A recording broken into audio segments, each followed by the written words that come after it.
Dion, your host. You are now on blast.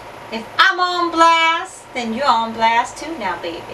Now, today I'm going to introduce you guys to the reading of the paper.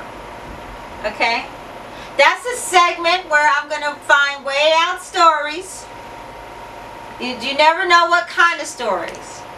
But this story is a survival story. Yes, yes. It's a survival story. And with that said, I'm going to have a cocktail first. Because when it comes to this story, ooh-wee, I know that's what they wanted, baby. I know that's what they wanted. I know that's what they needed. So, I'm going to start off with a shot of Hornitas tequila. Being my camera guy, we're going to do a shot. Because I used to have a co-host. And this was her job to do the reading of the paper now, baby. So now, I'm going to do it. So let's toast, camera guy. Come on. Let's do a toast. Grab it with your hands. Gee whiz, my hair. To the reading of the paper, the first segment.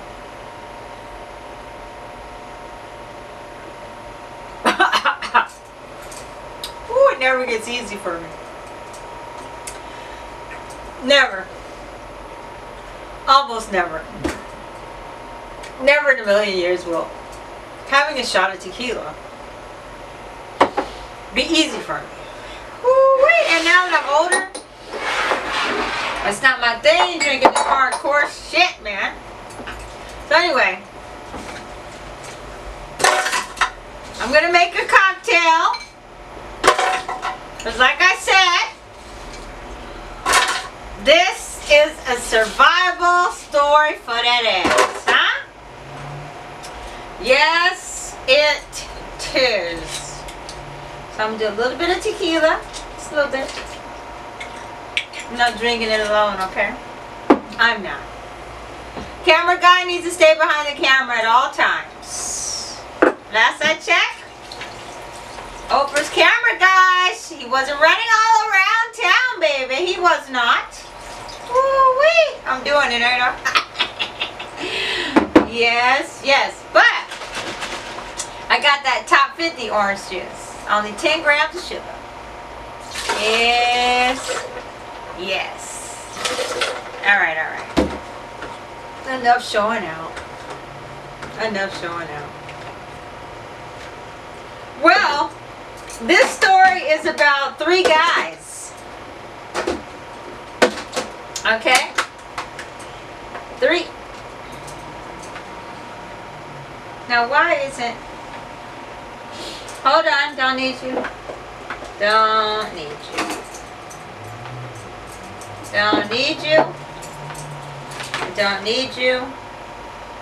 Just chill, camera guy. I think I can plug it in. Grown woman. I know how to plug it in and get it started, baby.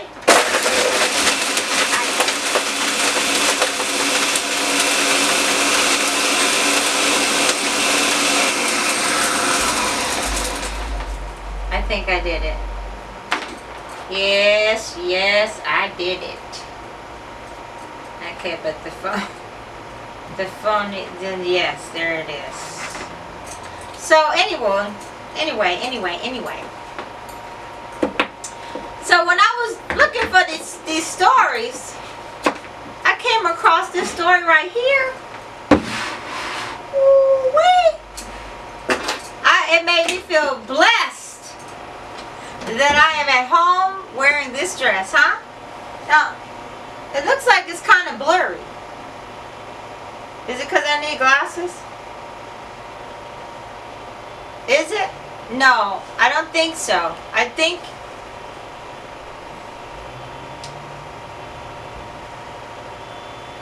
Try to see if you can make it a little bit more clear.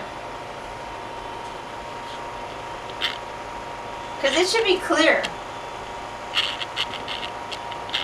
That's blurry. Okay, I think that's it. Whatever. This ain't Oprah Productions quite yet.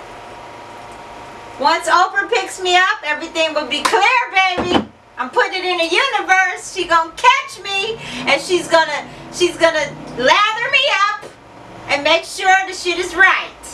Okay? I guarantee it. Either her or Ellen DeGeneres. One of them women. Okay. You might want to go get you a glass for that ass, baby, because that is it right there. Okay. Here's the story. Woo-wee, y'all.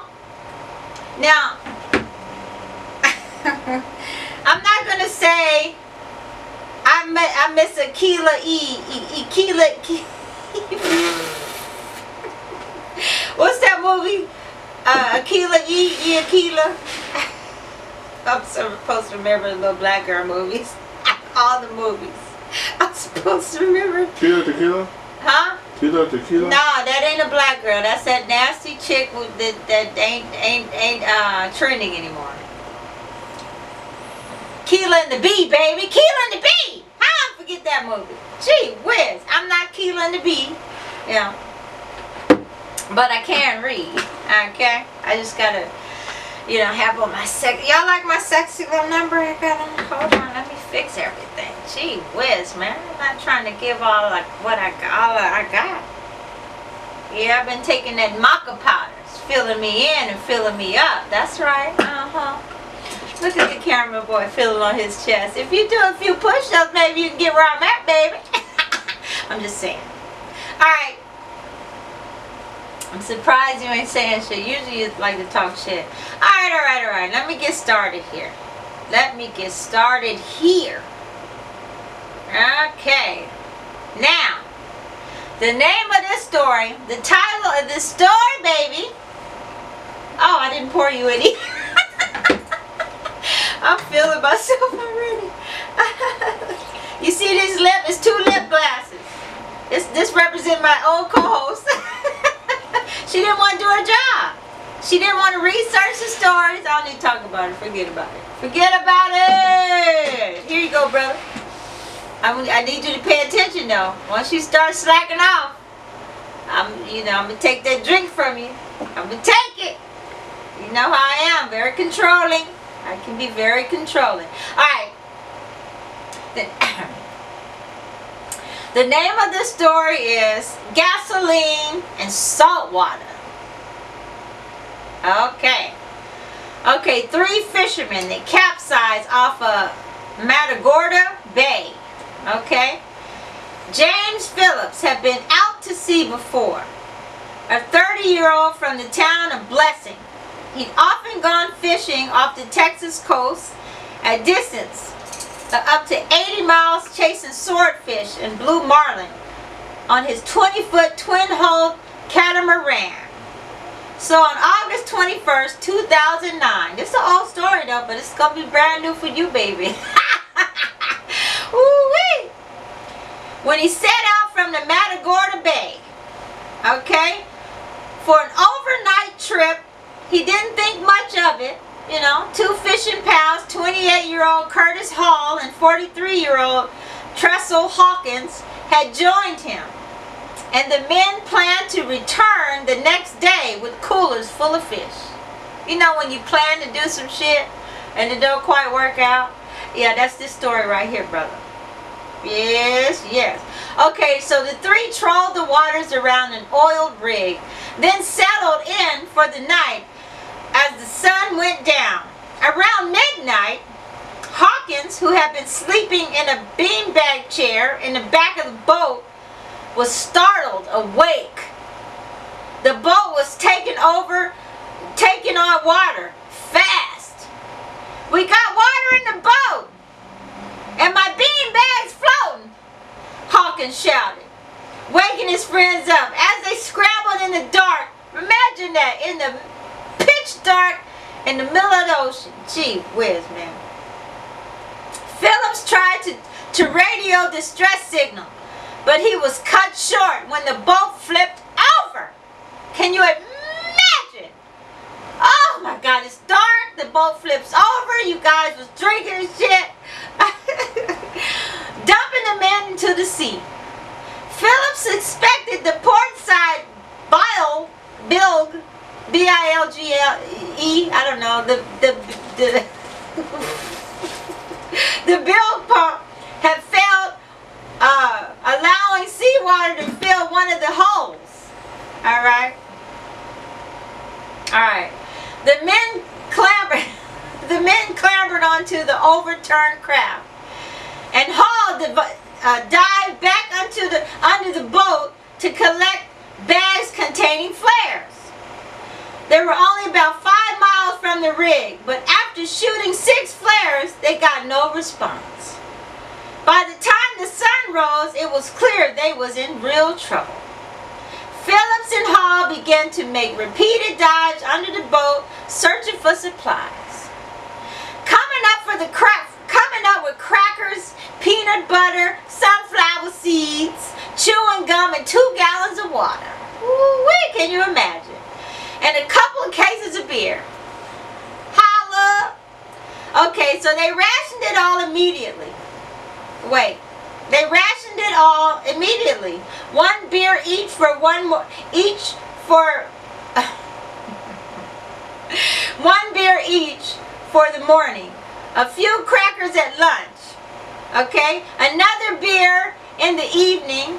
Everything tasted like gasoline and salt water. Golly, man. You don't know if you poison yourself or not, huh?